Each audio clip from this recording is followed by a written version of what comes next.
Ito po yung topic niya, boldness in a beautiful world. So, katapangan sa kabila ng nakakatakot na mundo. So, kita po natin yung isang mananampalataya na merong hawak na salita ng Panginoon, yung sword ng Word of God na kanyang ginagamit para labanan yung mga bagay na nagbibigay sa kanya ng takot. Nakita po natin yung victory ng isang Kristiyano na natitiwala sa salita ng Panginoon, sa presensya ng Panginoon, kung paano niya pinanghawakan yung pangako ng Panginoon sa mga battle na kanya pong nararanasan, na nararanasan din po natin sa ating pong panahon po ngayon. Samahan niyo po ako sa unang Timoteo chapter 1, pangalawang Timoteo chapter 1 verse 7. Sabi po rito, sapagkat ang Espiritu na ibinigay sa atin ng Diyos ay Espiritu ng kahinaan, ay hindi kahinaan, ay hindi espiritu ng kahinaan sa loob, kundi espiritu ng kapangyarihan, pag-ibig at pagbibigay sa sarili. So sinasabi po ni Apostol Pablo na tayo po mga mananampalataya ay pinagkalooban ng ating Panginoon ng espiritu ng katapangan, hindi espiritu ng kahinaan at pag-ibig at pag-ibig po sa ating po mga sarili. So napakaganda po nung binahagi ni Apostol Pablo patungkol po dun sa salita ng ating Panginoon kay Timoteo na ibinabahagi naman ni Timoteo. So sa atin po, sa panahon po natin ngayon, marami po tayong mga kinakatakutan. Ano po ba yung mga bagay na kinakatakutan po natin? Po ba? Unang-una po yung nandoon sa mga katulad namin, ay yung mga masisenyor. Meron po akong kapitbahay dito, katabi lang ng bahay namin, na mag-asawa po sila. At isa po sa mga bagay na kanila pong pinakatakutan ngayon, meron po sila mga anak. Ang anak po nila is 4. So hindi po nila kasama sa bahay. Ang kanya pong mga anak ay isa lang po yung narito na nakatira po sa ibang lugar. At yung 3 nasa ibang bansa po. Puro nandun na may mga sarili ng pamilya. Isa po sa mga takot nila is yung kanila pong pagtanda. Isang nagpapasama sa akin, nagpapadrive sa akin para ihatid sila sa hospital. At nakakalungkot po kasi may anak po siya 4. Pero wala pong tumitingin po sa kanila. Wala pong silang kasama sa bahay. Silang dalawa mag-asawa lang. At ang nakakalungkot doon, nag-rento pa sila ng taong makakasama nila. Patungkol pa, inutusan sila pumunta ng palengke. At minsan nakakausap ko yung kapitbahay ko. Ang sinasabi niya, nahihirapan siya, hindi siya makatulog. Pero makikita mo, dumadaing siya, hindi siya ng comfort kasi hindi niya alam yung asawa niya, diabetic, nag-insulin. Tapos siya, may prostate. So, ibig sabihin, para silang may karamdaman. Pero isa sa mga takot nila is, ah, kaming dalawa na lang alam ni nung ate mo nagpapalakasan. At ang nakakalungkot dito, kung may mawala sa amin, paano na kami? Yung mga anak naman namin, hindi namin maasahan kasi nasa ibang bansa lahat. May kanilang mga pamilya. So, ibig sabihin po, ayun ba yung mga bagay na pwedeng naiisip ko na ayun po yung mga bagay na pwede natin katakutan sa pagtanda po natin. So marami pong mga balakid na minsan paano natin haharapin yung mga bagay na yan sa ating pagtanda, sa ating pag-iisa, ano ba yung bibigay sa atin ng takot upang ma-divert yung plano ng Diyos sa kanilang buhay. Sinasabi ko nga sa kanya, lagi po kayo mag-pray, lagi po kayo manalangin sa Panginoon. Sabi niya, parang hindi na ako tatikat. O nakakalungkot po dahil marami silang anak pero sa kalagayan nila ngayon, dalawa na lang sila mag-asawa. Pare silang mahina. Pare silang walang kakayahan na magpalakasan sa bawat isa. So meron po akong mga puntos na ibibigay po sa ating pong kadagdag po na ating halaman patungkol po sa ating topic. Number po rito is, ang katapangan ay nagmumula sa presensya ng ating Panginoon. So, patulad po ng sinabi ni Timoteo na binigyan tayo ng Panginoon ng espiritu ng katapangan at hindi espiritu ng kaluwagan. So, sinasabi po rito is, tayo po mga mananampalataya na nakakilala sa Panginoon, lagi po natin sinasaalang-alang at lagi po natin binibigay yung pagtitiwala natin sa ating Panginoon. Dahil alam natin, lagi natin kasama ang Panginoon. Amen po ba? So meron tayong mga desisyon na ginagawa na nagbibigay sa atin ng confidence na alam ko kasama ko ang Panginoon. At alam ko hindi ako papabayaan ng Panginoon. So ibig sabihin po na ito is yung paano natin i-overcome yung mga takot na ating pong nararanasan sa panahon natin ngayon doon tayo dapat magtitiwala doon sa presensya ng ating Panginoong Hesus. Katulad po ngayon, o ba, dahil pong taong babasahin ka ng pupunta ka sa Facebook, ang dahil pong tao na confused, ang dahil pong tao na depressed, ang dahil pong tao na naguguluhan. Kasi yung kalagayan po nila napaka-miserable. Titignan mo yung bahay nila, nagpapanik, anong gagawin nila kapag tumaas na yung baha sa bahay nila, saan sila pupunta, ano yung kakainin nila, ano yung bagay na magbibigay sa kanila ng katiyakan at kasiguruhan na hindi sila maaapektuhan itong habagat na naranasan po natin. Pero napakapalad po natin mga kapatid kasi tayo po ay nakakilala sa Panginoon. Meron tayong paghuhugutan, meron tayong pagkukunan na kapag po tayo ay dumadako sa ganitong klaseng pag-aalala, sa ganitong klaseng pag-aalinlangan, meron tayong masisilungan.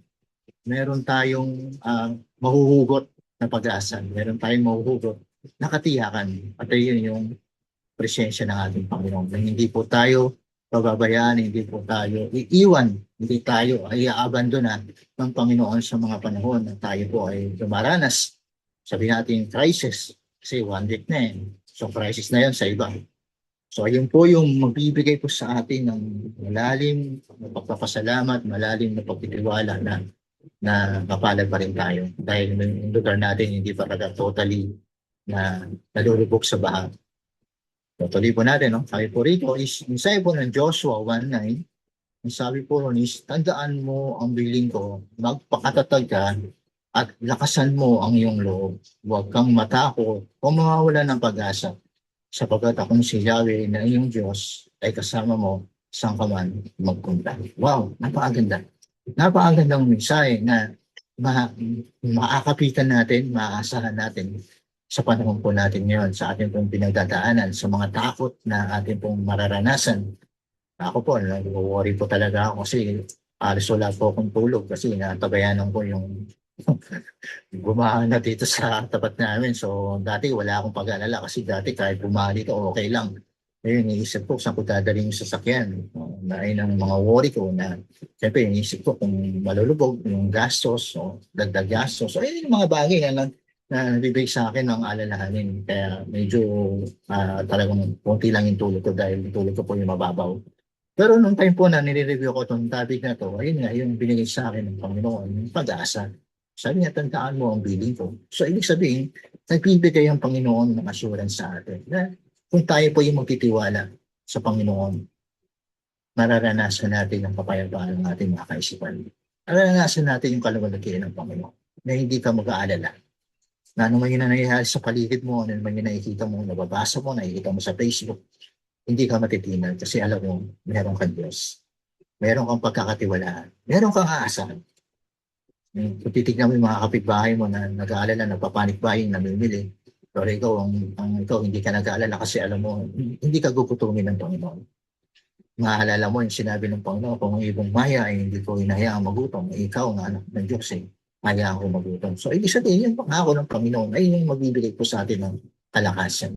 Ay yung magbibigay po sa atin ng kasiyahan na kung tayo po ay magtitiwala sa kanyang salita, malalaman natin na yung message na yan ay binigay ng Panginoon ay binibigay din sa atin sa panahon natin ngayon. Bagamat si Joshua ay binigay kay Joshua yung verse na yan.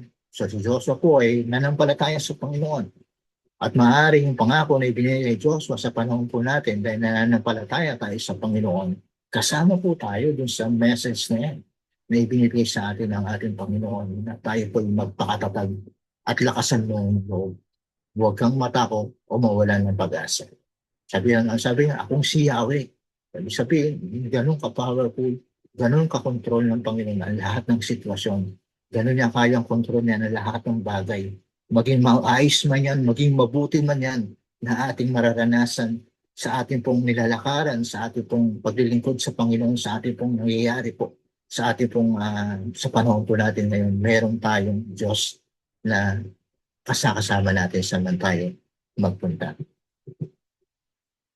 Hindi nakaantaway ang ating katapangan sa ating kakayahan. So, yun nga po is hindi tayo nagre-rely sa ating pong mga katapangan. Hindi natin dapat sinasabi na wala yan. Hindi na yun tayo magre-rely sa ating pong lakas, sa ating kakayahan. May nabasa nga ako sa Facebook, sabi doon is paano daw yung mga taong, buti daw yung mga taong mayayaman, payapa sila, di ba? So maganda yung bahay nila, hindi sila lulubugin at may mga stock silang pagkain. Paano naman daw silang mga mahihirap na umaasa lang doon sa kanilang ikabubuhay na ngayon ay nasa salantana ng malaking bahan ng kanilang nararanasan. So ibig sabihin po noon is tayo po ay hindi po tayo dapat nag-rely dun sa ating katapangan o sa ating kakayahan na dapat ipagkakatiwala po natin ang lahat ng bagay sa Panginoon. Kasi kahit ang kinalalajan mo ay napakatibay, pero kapag niloob ng Panginoon na ikaw ay subukin at ipakita ng Panginoon na hindi sa iyong lakas, hindi sa iyong katalinuhan, at hindi sa iyong talento ang lahat ng bagay, kundi nasa grasya lamang ng ating Panginoon. Ang lahat ng bagay po yun ay mababaliwala po lamang. Pinapakita po natin sa atin dito na sa panahon na tayo po ay may mga takot, sa panahon po na tayo haharap sa mga takot po natin, personal, physical, financial, man yan, dapat po nakaantabay tayo sa katapangan ng ating Panginoon, hindi po sa ating mga kakayahan. Kasi naniniwala po ako na ang tao, kapag ang tao po ay kahit anong kayod niya, pero hindi kalooban ng Panginoon na siya po ay mag-bless o magkaroon ng resulta yung kanyang ginagawang pagkapapagal, eh baliwala po yan. Kasi may mga makakilala po akong tao na sobrang sipag talaga. Talaga yung gabi ginagawa nilang araw. Dahil may mga gusto silang bagay na matamo, may mga gusto silang mangyari sa pamilya nila, may mga bagay silang gustong maranasan ng kanilang mga mahal sa buhay. Kaya yung gabi ginagawa nilang araw. Pero ang tanong nila is, ginagawa ko na yung lahat ng bagay pero kulang at hindi pa rin sapat yung aking kinikita. So nakakita po doon is yung hindi tayo dapat nagre-rely lamang sa ating pong mga lakas, kundi dapat po is ibinibigay natin sa Panginoon. Pinagkakatiwala natin sa Panginoon. Yung mga bagay po na mabibigay po sa atin ng takot o kabalisahan o kawalan ng pag-asa. Tuloy po natin. Nagiging matapang tayo dahil kasama natin ng Diyos. No, tama naman po yun. Nagiging matapang po tayo dahil kasama natin ang Diyos kasi meron tayong pinagkakatiwalaan. Meron po tayong inaasahan. Diba? For example, kapag tayo po ay nananalangin sa Panginoon, ano ba yung nabibigay sa atin ng motivation para po magkaroon tayo ng pag-asa? Para malaman natin na yung ating po mga panalangin, isasagutin ng Panginoon, especially sa mga personal. For example, tayo po ay may mga karamdaman. Unang-una, gawin natin, lalapit tayo sa Panginoon, hihingi tayo ng grasya, hihingi tayo ng kapangyarihan ng Panginoon. Tayo po ay nagiging matapang. Tayo po ay nagiging lumalakas. Nagkakaroon tayo ng lakas ng loob na yung hinaharap po natin, yung natatagumpayan natin. Kasi yung tapang na nanggagaling po ay hindi po galing sa ating mga sarili. Kundi ay yun po ibinibigay ng Panginoon sa atin dahil po tayo ay nagtitiwala sa ating Panginoon Jesus. Kaya napakaganda po at napakainam sa isang mananampalataya na siya po ay laging nagtitiwala sa Panginoon. At siya po ay laging umaasa sa mga pangako ng ating Panginoon Jesus. At kung titignan din po natin, yung mga man of God, yung mga lingkod ng Panginoon, wala po silang ginawa sa buhay nila, kundi panghawakan lamang yung salita ng Panginoon. Kung paano po sila naging matibay, kung paano po sila naging mabunga, at kung paano po sila naging matatag na mananampalataya. Kasi pinanghawakan nila yung kanilang mga narinig, yung kanila pong nasaksihan sa ating Panginoong Jesus. Kaya po sila ay naging matagumpay na lingkod ng ating Panginoon. Kaya nagiging matapang tayo dahil kasama natin ng Diyos. Napakaganda po nun na dapat po sa ating pong buhay, dapat na nagiging matapang po tayo hindi sa ating mga sarili. Hindi po tayo naging matapang para ipakita yung tapang natin is yung malakas tayo, malaki katawan natin, o wala tayong sakit, o lahat kaya natin gawin. Hindi po yun. Hindi po doon nakikita yung katapangan. Yung pagiging matapang po yung nagpapakumbaba po tayo sa Panginoon. Yung lagi po tayo nagiging humble sa harapan ng ating Panginoon. Kasi once na tayo po ay laging mananahan sa presensya ng ating Panginoon, yung tapang po natin ay hindi po magmumula po sa atin, kundi sa ating Panginoong Jesus. For example, yung example ko po yan, nung nag-preach po ako sa Morong, yung pagiging matapang sa paglilingkod sa Panginoon.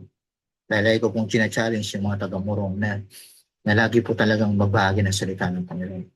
Kung titignan niyo po halos lahat ng preaching ko po is about evangelism kasi nais ko po talaga na malaman nila at maintindihan nila yung purpose ng Panginoon, bakit nagkaroon ng gawain doon. Kung bakit nais ng Panginoon na lahat ng tao po sa kanilang mga mahal sa buhay kasi karamihan po ng mga kamag-anak po nila, hindi po nila kasama na umati sa church. Minsan, yung babae lang. Nakakalungkot kasi minsan yung kanilang mga asawa hindi po nila nakakasama. Kanilang pong mga mahal sa buhay, kanilang mga anak, hindi po nila nakakasama sa pagsisimba. Kaya lagi ko po silang china-challenge na maging matapang po tayo. Dapat magkaroon tayo ng tapang na yung ating mga mahal sa buhay, yung mga mahal sa buhay, ay makakasama nyo. Ay magkaroon din ng kaligtasan na meron kayo ngayon. Sabi ko nga sa kanila, kailan ba ang hiling na maligtas kung darating ang Panginoon? Hindi ka ba kayo nag-aalala? Hindi ba kayo nag-worry?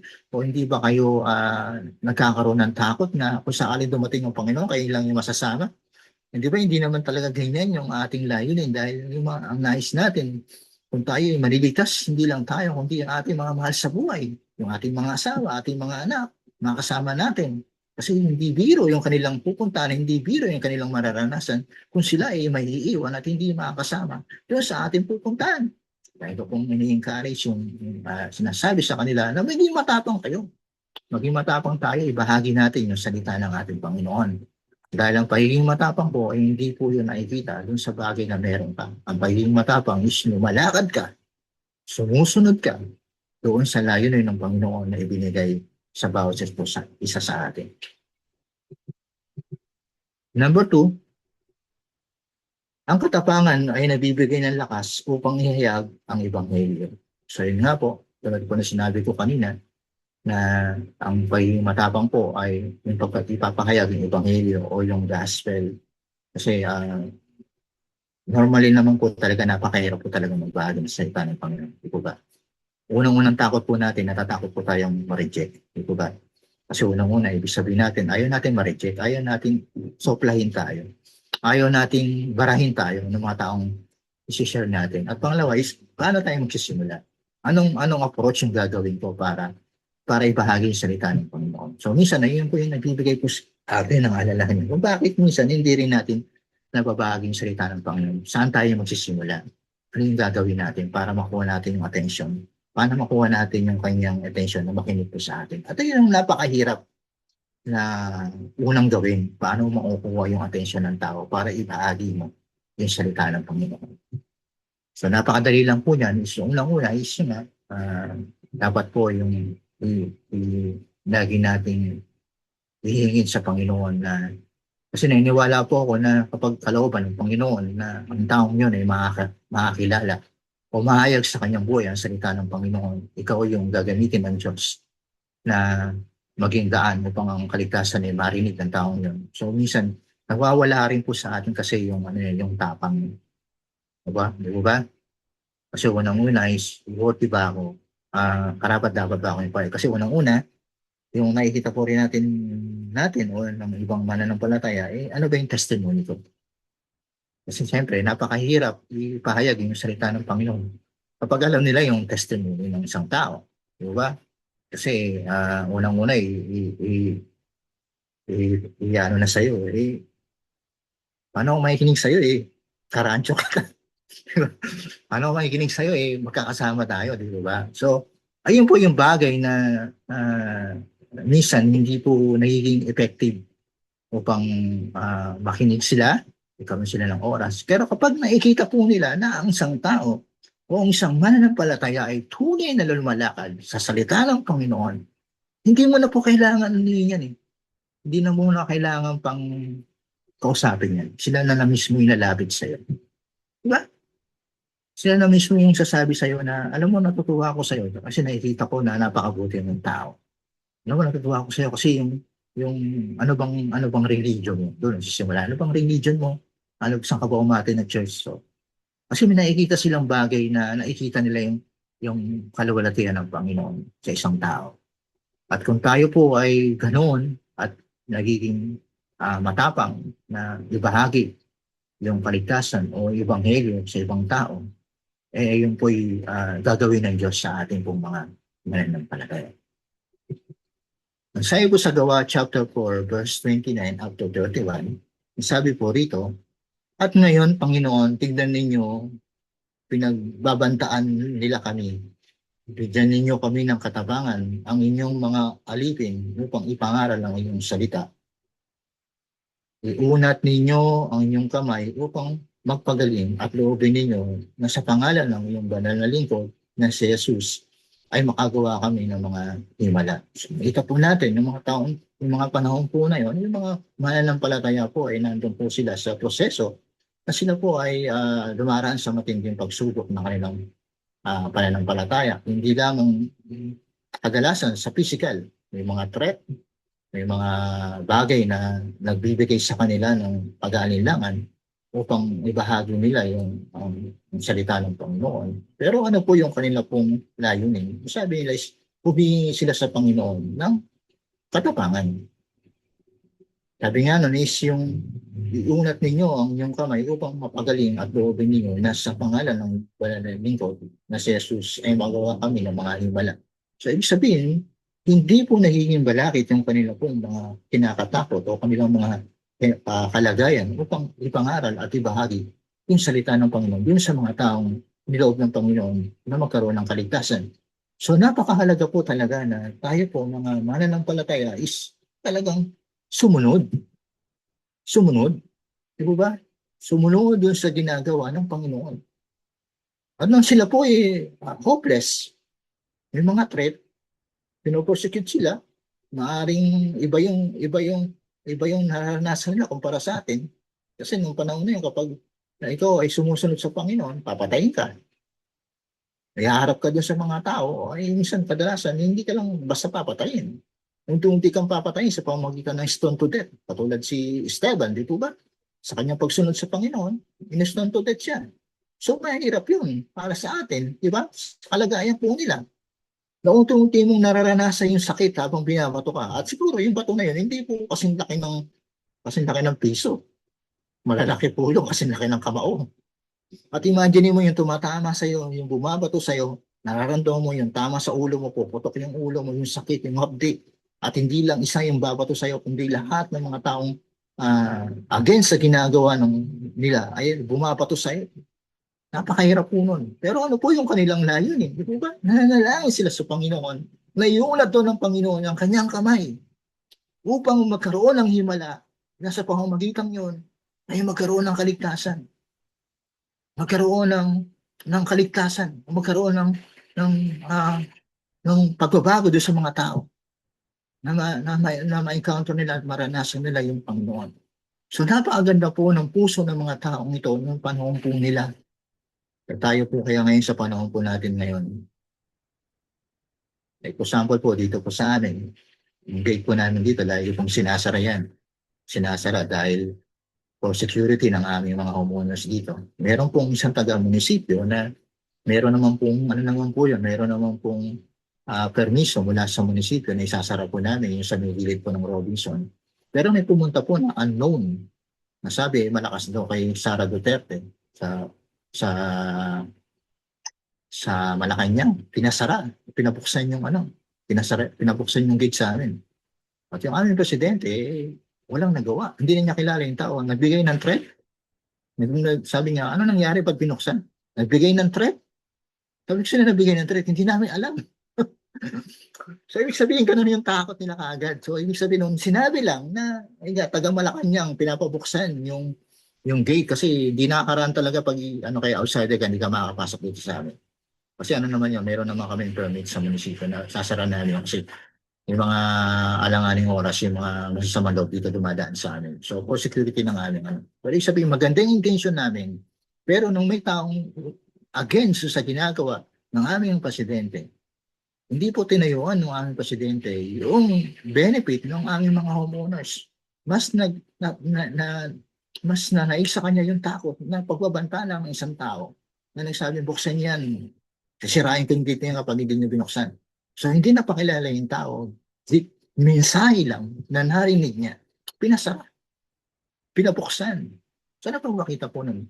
Ano po yung nagiging ano po natin? Marami po kasi yung mga mananampalataya. So, umpisa pa lang kapag nakita na nila yung threat, tumatalikod na kagad. Di ba? Natatakot na kagad. Ayaw na kagad sundin yung kalooban ng Panginoon. Kahit alam niya na yung backup niya sa likod niya ay King of Kings and Lord of Lords, minsan nawawala. Nadadala ng takot. Nadadala ng pag-aalala sa sarili niya, yung kaligtasan niya. Lagi yung isip, anong mangyari sa akin? Pero itong mga taong ito is willing na mamatay. Itong mga taong binasa natin sa gawa, willing silang mamatay para sa Panginoon. At yung kalagayan nila, ano ang dalangin nila? Bigyan sila ng Panginoon ng lakas upang makapag-perform pa rin sila ng himala sa kabila ng kanilang kalagayan, sa kabila ng kanilang nararanasan, iniisip pa rin nila at ginagawa pa rin nila yung kalooban ng Panginoon. Hindi nila iniisip yung sarili nila. Napakagandang pananampalataya po na mababasa po natin sa mga lingkod ng Panginoon na kung saan naging matatag at naging matibay sa pagtugon po sa panawagan ng Diyos sa kanila pong mga buhay. Kaya nga po, laging sinasabi ng ating Panginoon, lagi natin basahin yung Biblia, hindi lamang salita ng Panginoon yung mababasa po natin, kung paano pinagdaanan ng mga mananampalataya nito na sa kabila ng kanilang nararanasan, hindi po sila bumigay. Hindi po sila sumuway, hindi po sila tumalikod yung sa layunin ng Panginoon sa kanilang mga buhay. Pali po natin. Pagkatapos silang manalangin, nayanig ang kanilang pinagtitipunan, silang lahat ay napuspos ng Espiritu Santo.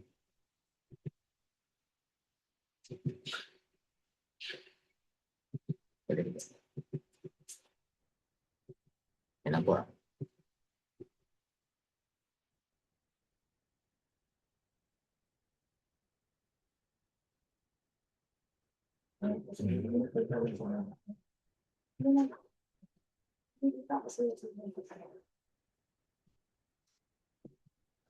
Napa, wala. Langit.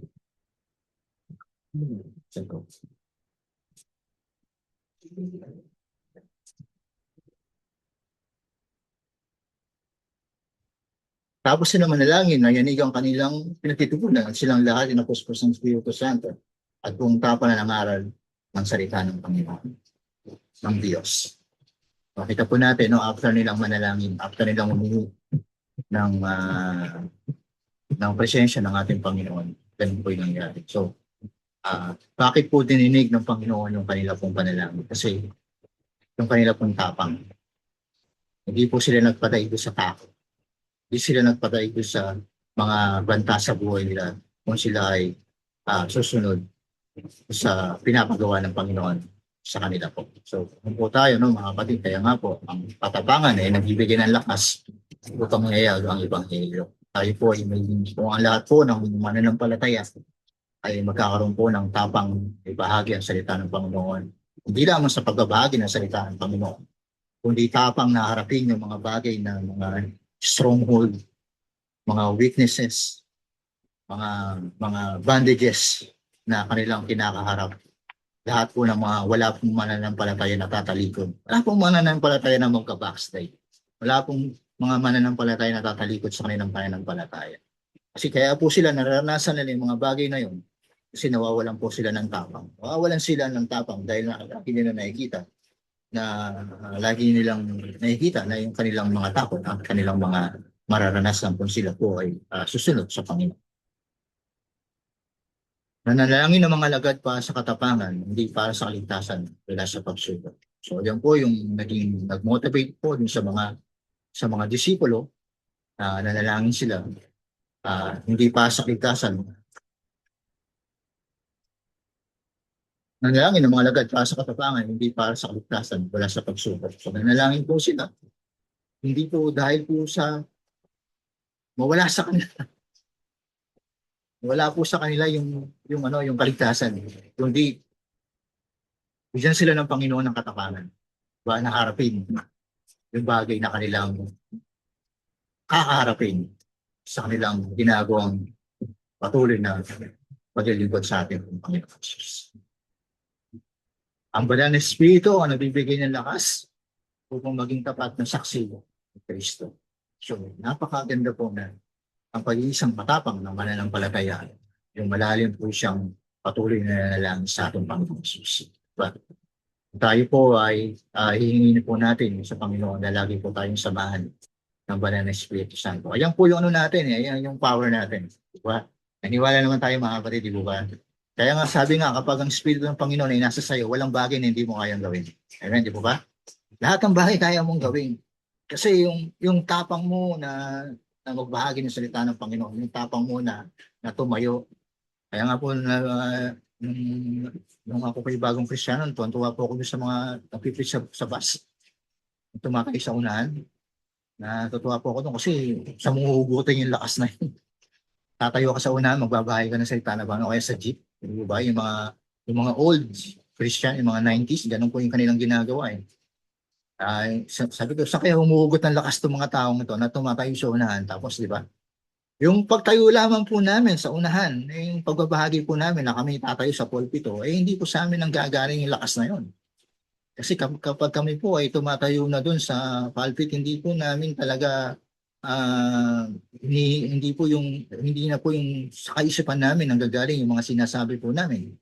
Kundi ang ginagawa po namin is yung bago kami tumayo sa pulpit at bago kami gumawa ng topic po namin, ang lagi po namin na sinasabi yung kalooban ng Panginoon ang masunod at ang Panginoon ang magsalita. So kung titignan po natin yung mga amin pong mga sinasabi, limited lang po yun. Yung ngayon po mga pagbabahagi na ginagawa, kung kami po ay nagsasalita sa harapan, limitado lang po yun. Pero minsan, nakakapagsalita kami ng mga bagay na hindi kasama dun sa konteksto na aming ginagawa. Hindi po yun galing sa banal na Espiritu Santo dahil ang Panginoon ang bibigay po sa atin ng lakas. Ang Espiritu ng Panginoon kapag tayo po ay patuloy na nananahan sa Panginoon. Yung Espiritu po ng Panginoon ay ating pong mararanasan. Sabi nga doon, upang maging tapat na saksi ni Kristo. Ang Espiritu po ng Panginoon ang kailangan po natin. At paano po natin makukuha yung Espiritu ng ating Panginoon kung tayo po ay lalong lalalim sa pananalangin, sa pagbabasa ng Biblia, sa paggawa ng mga bagay na mabibigay ng kalawatian, kapurihan sa ating Panginoon Jesus. Sa paglayo sa kasalanan, sa pag-iwas sa mga bagay na mapaparinig po sa atin bilang mga lingkod at saksi ng ating Panginoon. Kasi yung Espiritu po ng Panginoon, ayaw po niya ng mga bagay na nabibigay sa atin ng dungis, nabibigay sa atin ng lamat, sa ating pong pagkatao bilang mananampalataya, sinayos ng Panginoon na tayo unique, tayo ay mga bagong nilalang na, tayo ay tinubos na ng ating Panginoon. At dapat po sa mga mananampalataya, sa mga Kristiyano, nare-reflect talaga sa Kanya yung kapurihan ng Panginoon. Yung kanyang buhay dati ay wala na, isa ng bagong nilalang. May mga, kasi ayun po yung dapat na ginagawa upang ang isang tao na nakilala at tumanggap, na tunay na kumilala at tumanggap sa Panginoon ay pinapamahayan ng banal na Espiritu Santo. At bilang pinapamahayan ng banal na Espiritu Santo ang ating mga buhay, dapat po ay tapat tayo na maging saksi ni Kristo. Number 3, ang katapangan ay nagtatagumpay sa takot. Nasaya po ng Awit chapter 27 verse 1, si Yahweh ang ilaw ko at kaligtasan, sino pa ba ang aking katatakutan? Si Yahweh ang muog ng aking buhay, sino pa ba ang aking kasasindahan? So wala na po, diba? Tayo po ay may takot sa Panginoon, wala ka nang katatakutan. Kailangan po yan, suma total. Kapag tayo po ay may takot sa Panginoon, wala ka nang ibang kakatakutan. Even kamatayan. Gaano man nung umarap man si Gulayat sa'yo, sa harap mo. Ano mang bundok na problema. Ano mang bundok yung dumating na stress sa'yo. Pero, kung si Yahweh ang ilaw at kinakatakutan po ng isang tao at ng isang mananampalataya sa iyong muog ng kanyang buhay, wala ka nang ibang gagawin pa. Wala nang magbibigay sa iyo ng magpapasindak sa iyo. Lahat ng bagay ay magagawa mo. At napakaganda po na ang isang tao ay mayroong takot sa Panginoon. Kasi kung ikaw ay may takot, ang isang tao ay may takot sa Panginoon, aayusin niya yung kanyang buhay. Gagawin niyang maganda yung landas ng kanyang tinatahak papunta sa Panginoon. Lahat ng bagay na gagawin niya, didesisyonan niya, paplanuhin niya, ay lagi niyang ibibigay sa Panginoon. Lagi niya sasanggunin sa Panginoon. Ayun po yung mga attitude na ang isang tao ay mayroong pagkatakot sa Panginoon. Hindi siya ang nangunguna sa kanyang buhay. Hindi siya yung nasusunod sa kanyang buhay. Kundi lagi niyang pinagkakatiwala sa Panginoon. At ayun po yung nais ng Panginoon. Kaya nga sinabi is, pagkatiwalaan mo ng Diyos ng higit pa sa iyong buhay. Kasi ayun po yung nais ng Panginoon. Na kinikilala natin ang kabanalan at kalawalatian ng ating pong Panginoon Jesus. Kapag ang Diyos ang ating kanlungan, nawawala ang kapangyarihan ng tao. Totoo naman po yun. Kapag ang Diyos ang ating kanlungan, nawawala ang kapangyarihan ng tao. So wala po tayong pinakatakutan. Wala tayong pag-aalala. Diba? For example, kapag tayo po ay nagkakasala dahil hindi po tayo mga perfectong tao, pero alam natin na hindi po tayo nagdadalawang isip na humingi ng kapatawaran sa Panginoon. Dahil alam natin yung grasya ng Panginoon ay walang sukatan, pero hindi naman po natin dapat abusuhin. Pero yung grasya po ng Panginoon ay napakalaki po yun. Pero kapag may mga nagawa po tayong mga pagkakasala na hindi sinasadya, kung nadadala lang ng sitwasyon, siyempre andun yung guilty. Nahiya tayong lumapit sa Panginoon, pero kapag po tayo ay lumuhod sa Panginoon, nanalangin, andun po yung ating pong uh, pagtitiwala, nasa pagbuka ng ating bibig, sa pagpapahayag ng ating laman ng ating puso, na tayo nagkasala sa harapan ng Panginoon, nawawala po yung ating pong conviction, nawawala yung ating takot. Tayo po ay nagkakaroon ulit ng panibagong ugnayan sa ating Panginoon. Kaya sabi doon, pag ang Diyos ang ating kanlungan, nawawala ang kapangyarihan ng takot sa atin. Hindi natin na-entertain yung bad spirit na bumubulong sa ating tenga ng marumi ka na. Hindi ka na karapat-dapat sa Panginoon, nagkasala ka na. Ayun yung atake ng demonyo sa atin, mga kapatid, mga nanampalataya, kapag tayo nagkasala, yung conviction, nakita natin, ako, hindi ka nakalugod-lugod sa Diyos na pinaglilingkuran mo kasi nagkasala ka. Pero kapag po tayo ay umapit sa ating Panginoon, nawawala po yun. Yung kapangyarihan ng takot na baka hindi na ako patawarin ng Panginoon. Pero ayun po ay hindi po excuses. Ayun po ay doon lamang doon sa mga kasalanan na minsan dahil ng panahon, dahil ng sitwasyon, yung mga bagay na hindi po natin pinaplano, hindi po natin pinagpaplanuhan yung kasalanan, kundi dumadating lang po sa atin sa mga bagay na hindi po natin talaga inaasahan. Ayun po yung mga kasalanan na take note po, no? Yung paggawa po ng kasalanan, sabi natin, pwede pala magkasala. No, hindi po. Ang sinasabi ko po rito is yung mga pagkakasala na hindi po mo inaasa, yung mga hindi mo talaga ina-expect na mangyayari, yung mga biglaan. Dahil sa bukso ng damdamin, dahil sa bukso ng iyong ang kondisyon ng iyong katawan, nakakapagbitaw tayo, nakakagawa tayo ng aksyon na hindi naman talaga labag naman sa loob natin. Pero nawawala po kapag po tayo ay lumapit sa ating Panginoon, ang ating Panginoon ng kanlungan, at ang nagbibigay po sa atin ng kapayapaan, ang kalinisan, na tayo po ay pinapatawad ng ating Panginoon doon sa mga kasalanan po na talagang hindi po natin sinasadya. Ang pananampalataya ay mas malakas kaysa takot. So, ito naman po yun. Diba? Wala namang mananampalataya na takot. Diba? Kaya nga po,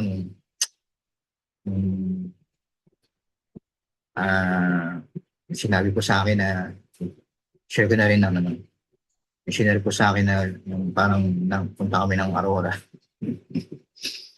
Sinabihan po ako na mga pastor na ikaw-assign namin sa Aurora. Okay po na, sige.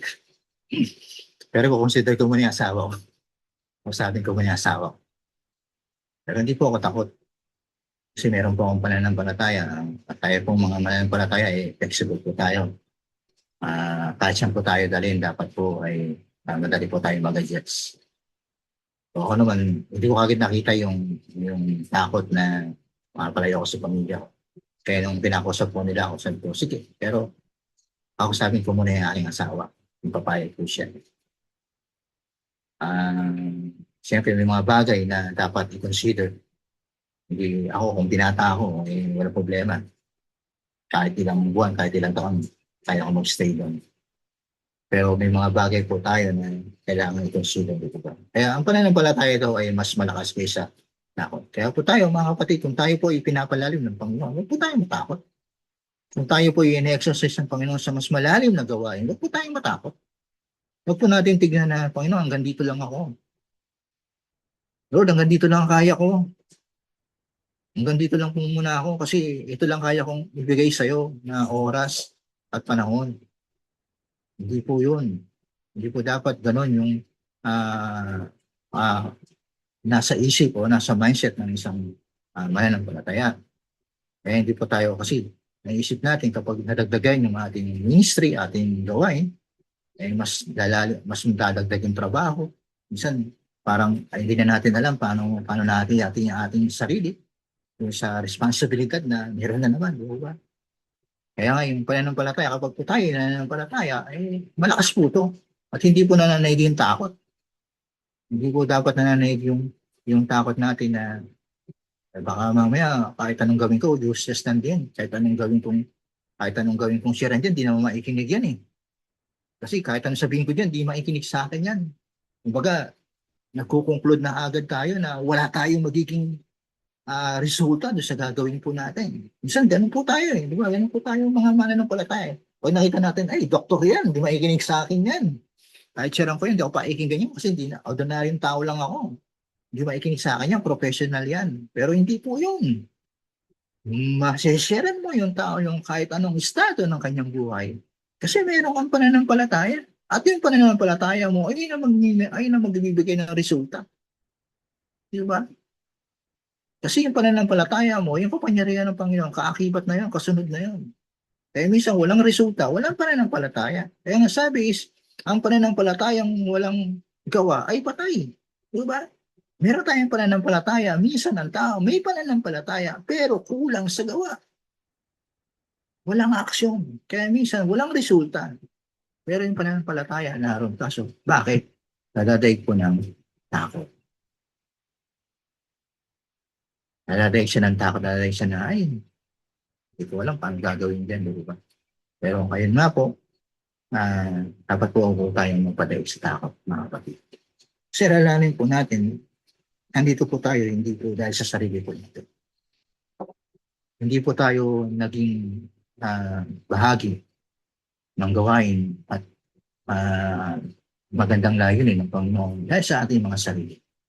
May pumili po sa atin. May nagtalaga po sa atin. At yung nagtalaga na yun, ay yung isang pinaka-powerful.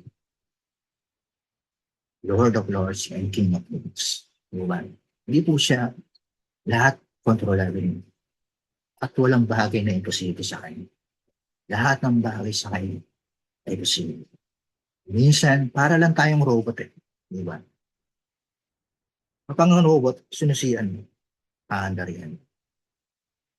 At kahit saan papuntahin ng tao yung robot na laruan, kapag sinusian niya, pupuntahin.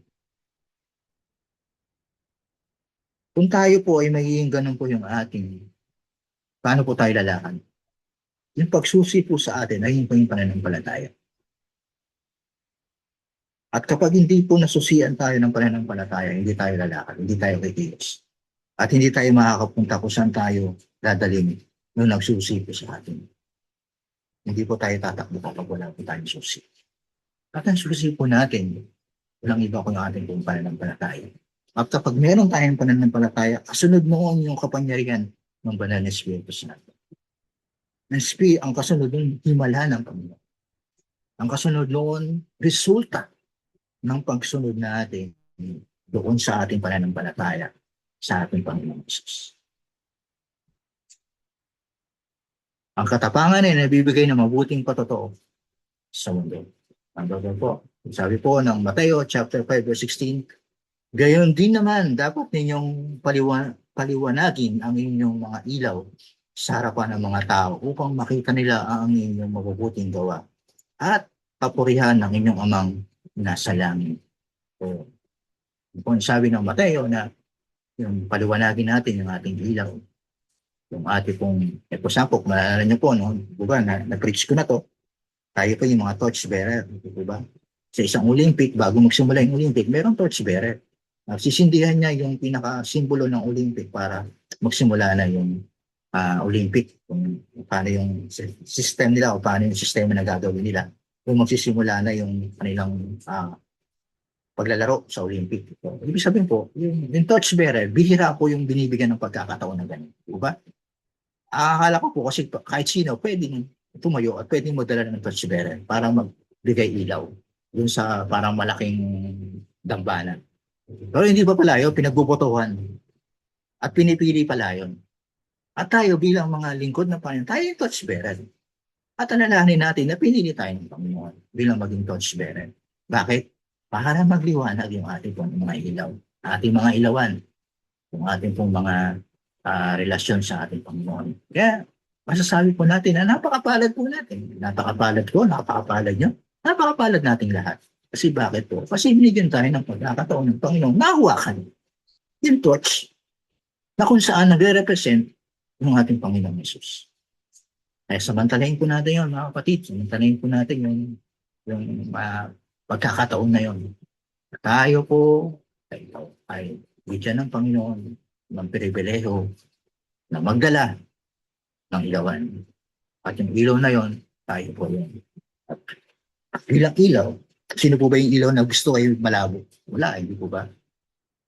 Kasi kung madala kang ilaw at naglalakad sa dilim, ayaw mo nang aandap-andap. Gusto mo yung maliwanag kasi takot ka sa dilim. Hindi mo makikita yung dadaanan mo. Pwede kang madapa, pwede kang matisot, pwede kang matumba o namang mangyayari sa'yo. Ang gusto mo yung maliwanag na maliwanag. Habang ikaw'y lumalakad sa madilim na mundo. Diba? At yung mga taong makakita ng liwanag mo ay natutuwa. Bakit? Hindi lang ikaw ang naiilawan. Hindi lang sila. Kung di pati rin sila ay naiilawan. Yung dala-dala mong ilaw. Yung dala-dala natin ilawan. Kaya po isang challenge yung sinasabi ng ating Panginoon is dapat ninyong paliwanagin ang inyong mga ilaw sa harapan ng mga tao. So maging magandang testimony po tayo. At makikita po nila yun base sa ating mga gawa, base sa ating mga aksyon, at base sa ating mga sinasabi. Natin, sabi po rito, ang isang matapang na Kristiyano ay nagiging ilaw sa madilim na mundo. Napakaganda po nun. Kung po tayo, nais po natin, tayo maging matapang, mag-alabil po natin yung ilaw. Diba? Po tayong makontento na tulad po yung tinabi ko noong nakaraan, yung 10 dalaga. Diba?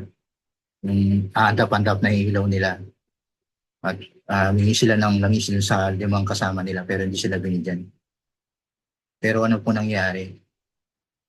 Naiiwan sila. Hindi sila nakasama dun sa piging ng lalaking kakasal. Bakit? Kasi hindi sila pinagandaan. Hindi nila pinagandaan yung kanilang dala. Hindi nila pinag-alab yung kanilang ilawan. Kaya yung kanilang ilawan, aandap-andap niya. So, marami pong susubok. Maraming magtetest sa atin. Gaano ba tayo kaliwanag ng ating mga ilawan? So, susubukin tayo ng mundo, mga kapatid. Dapat maging matapang po tayo. Maging prepare tayo. Kung ikaw ay may kaaway, dapat pinaghahandaan mo yung bawat move, yung bawat strategy, yung bawat gagawin ng kalaban mo para talunin yan. Parang laro yan eh, di ba? Dapat alam mo i-counter yung kalaban mo para manalo ka. At ang number one na kalaban po natin, yung mundo. Ayan. Di ba? At yung mundo na yan, ay yung magbibigay sa atin ng stress. Pero paano ba natin haharapin? Paano ba natin may tayong magiging matapang? Nakakalungkot kasi maraming mga kapatid natin, ang mananampalataya na bumibigay, nawawala. Nadadaig ng mundo. Nakakalungkot.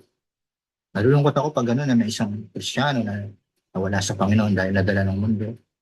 Dating mainit, pero nung napasama, nawala dun sa alignment. Naging dati, talagang mainit na mainit sa Panginoon, pero nung nawala yung kanyang panahon, nag-umpisa sa trabaho, nawala ng oras, hanggang sa unti-unti, kinakain na siya ng sistema, hanggang sa tuloy na siyang nawala. Nakita mo, yung dati niyang ginagawa na niya. Yung dati hindi uminom, uminom na. Yung dati hindi nagbibiraos na. So, pawos ng pawos. Diba? So, sa atin po ang isang challenge sa atin, Panginoon, is ano pa yung dapat maging matapang po tayo. Paano po paano tayo magiging matapang spiritually? Kasi hindi po biro yung kalaban po natin. Yung ating pong mga kalaban na hindi po biro. Yung mga position po yan. Yung mga authority po yan. Kaya kung tayo po ay mahina at hindi natin alam paano tapatan yung kanilang kakayahan na tayo gupuin, lagi na lang po ba tayong matagiging talunan? Lagi na lang ba tayong iiyak? Lagi na lang ba tayong papatalo? Kay Satan? Hindi. Dapat hindi po ganun. Dapat po tayo mga mananampalataya ay talagang maging matapang. Tayong matapang. Huwag tayong maging duwag. Diba? Nakakayang sabihin at nakakalungkot sabihin na duwag. Diba? Pag sinabing duwag, in general po yun. Lahat kasama na po ron. Hindi ko na po isa-isahin kung ano po yun. Pero nakakalungkot kasi maraming Krisyano pinagtatawanan ni Satan. Bakit? Semplang. Diba? Talunan. So, hindi tayo talunan, mga kapatid. Tandaan po natin. Tayo yung dapat mag-rule over Satan. Si Satan, nakapakan lang natin. Siya yung utusan natin. Siya yung kakasot natin. Hindi yung, ng demonyo, huwag na tayo. Diba? Hindi po yun. Yung demonyo po ngayon, yung mundo. Hindi po literal na demonyo na si Satan. Yung mundo. Kaya grabe po yung pressure, grabe po yung deceivement na pag-deceive ng mundo sa ating pong mga palaya. Kaya dapat po maging matalino po tayo. Maging matalino tayo at maging matapang po tayo. Dapat alam natin yung bagay na limitasyon natin tayo mga mananampalataya. Kasi kung di natin alam yung limitasyon natin, mali din lang po tayo. No? Conclusion po, sabi po rito is, hindi nawawala ang takot sa mundong ito, ngunit ang Diyos ay nagbibigay ng lakas upang mapagtagumpayan ito. Ang tunay na katapangan ay napipiling sumunod kay Kristo dahil sa panganib, pagtutol, o pangamba. Mga kapatid, hindi mawawala yung takot sa mundong ito, pero paano natin lalabanan? Paano natin haharapin yung takot na yan? Yun lamang po at maraming pong salamat. God bless po sa lahat.